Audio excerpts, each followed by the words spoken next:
Yo, what's going on, everybody? Welcome back to Blitz Sports Media. My name is Ryan Lickler, and we are back with another 7-round mock draft. Today, we are attacking the Las Vegas Raiders draft. Now, the Raiders, unfortunately, are coming off a rough season to where they had to kind of blow things up after a first-year head coach, Antonio Pierce, kind of got scapegoated a little bit out of Las Vegas. Maybe a little bit too early, but they went out and added Pete Carroll, definitely one of the better coaches we've seen over the last 2 decades. He will be the new head coach for the Raiders. Now they're getting a new quarterback as well. They've suffered from Aiden O'Connell, Gardner Minshew, Jimmy Garoppolo, and Derek Carr over the past few seasons. They get Geno Smith now, who is likely locked in for at least 3 years due to that 2-year extension he just signed for a good amount of guaranteed money. So they are riding with Geno Smith. Pete Carroll's got his guy to go win now. When they added Pete Carroll, winning now was a priority for this team. Pete Carroll is not a young coach by any means. And being in a tough AFC West division where you have Patrick Mahomes and the Chiefs who win it every year, the Chargers who have Justin Herbert and Jim Harbaugh who are showing signs of improvement despite a untalented roster. And then you have the Denver Broncos who came out of nowhere and had a playoff season last season with Bo Nix and Sean Payton. It's a tough division, don't get me wrong, but the Raiders are here to compete. They're trying their best to build the best roster they can while Pete Carroll is at the head coach. And I think Tom Brady being a part of this ownership group definitely helps the push to put a better product on the football field. Now in free agency, one of the biggest losses they have was Trayvon Mooring at safety. They wound up replacing him with Jeremy Chin. Definitely not ideal by any means. I think safety is a position they could address at some point during this draft for sure. Linebacker is another big concern for me, and I think it's tough in this draft where the Raiders are drafting to not overdraft value. I think they could use some of their later picks to move up, potentially in the second or third round to get a linebacker.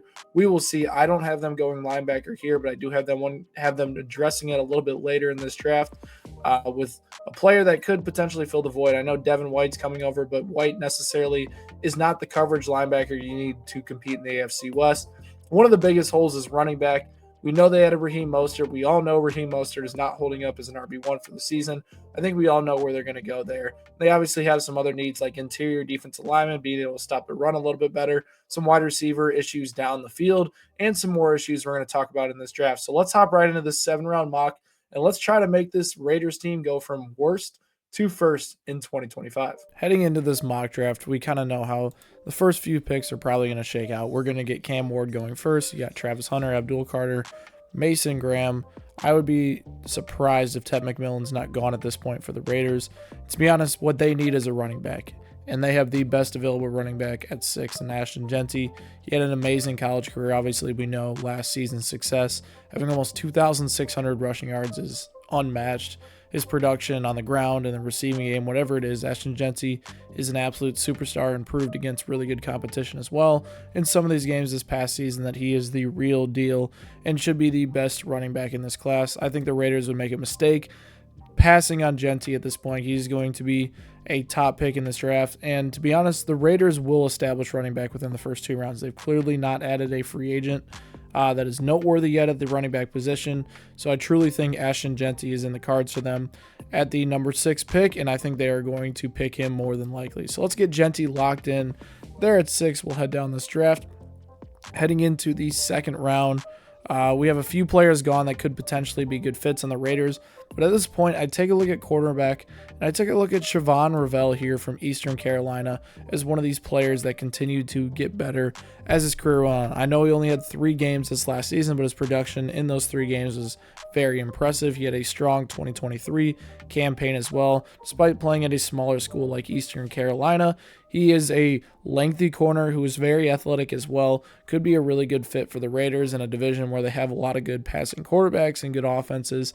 I think Ravel is a very good player that would fit very well with what Las Vegas is doing on the defensive side of the ball. So let's lock him in there for their second round pick. I could also see them going interior defensive lineman, wide receiver, addressing potentially adding another safety as well. Could be very interesting what we see from the Raiders at that point.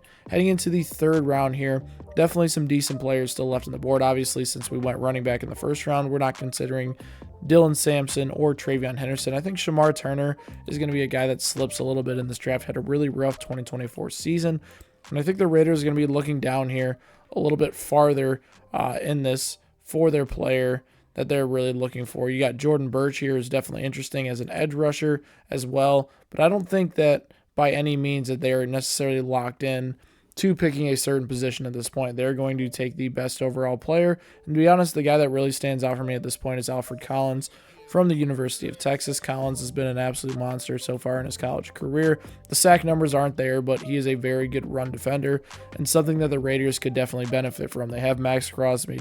They have Malcolm Kuntz, who has showed great production in pass rush in 2023 despite missing all 2024.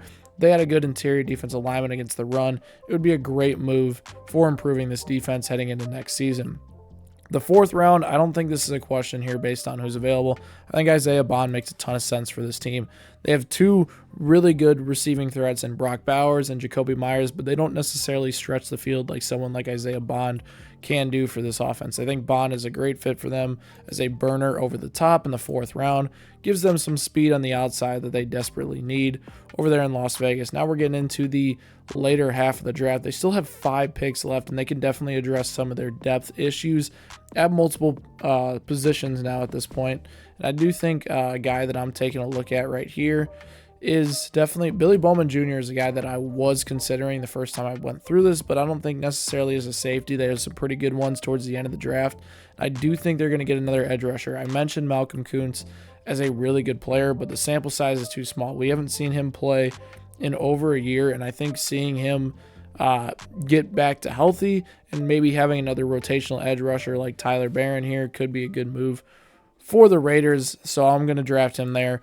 Another edge rusher heading to Las Vegas. Heading into our next pick in the 6th round here, it gets a little bit murkier here. You have some players available. I do like Emory Jones Jr., but tackle is not necessarily at the top needs for the Raiders right now. I do think an interior offensive lineman would be really beneficial for them, and that's why I think they are going to reach a little bit on a guy like Dylan Fairchild, who has been really solid so far in 2 years of playing for the Georgia Bulldogs, playing against some of the best competition in the league, only allowed 1 sack. I think he's a sneaky pick, despite being a little bit underranked on a majority of mocks. I think he's a good depth piece on the offensive line. Could be a solid fit for the Las Vegas Raiders here in the 5th round. Heading into the 6th round, it gets a little bit interesting here.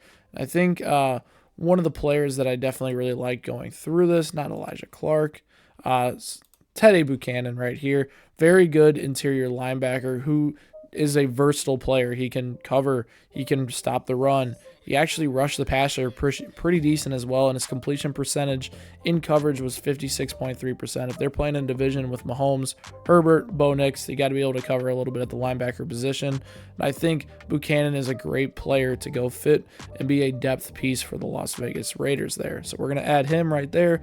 Got another pick coming up right here, and I do think this is where it gets a little bit interesting here. You have some players, obviously, that are not necessarily as prospect, but I like RJ Mickens here from the Clemson Tigers.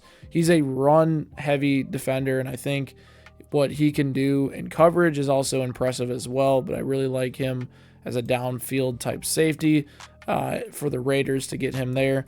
You have one more pick for the Raiders, and I do think a guy like Brady Cook makes a lot of sense for them. I know they just got Geno Smith, but Cook, who knows what he's going to be, is a super athletic quarterback. He might change positions, could be a solid receiver as well. I think taking a chance on him in the 7th round with a veteran like Geno Smith, gives them the flexibility to try him out at different positions, potentially learn from Smith, or even develop as a quarterback. So we will see. Heading into it, that is our mock draft for the Raiders here. Throughout these 7 rounds, let's take a look. PFF's going to give us a bad grade like they always do, but I think this is a solid draft. You address halfback, you address cornerback, you get an interior defensive lineman, you add speed with Isaiah Bond. Definitely some solid players in this mock draft.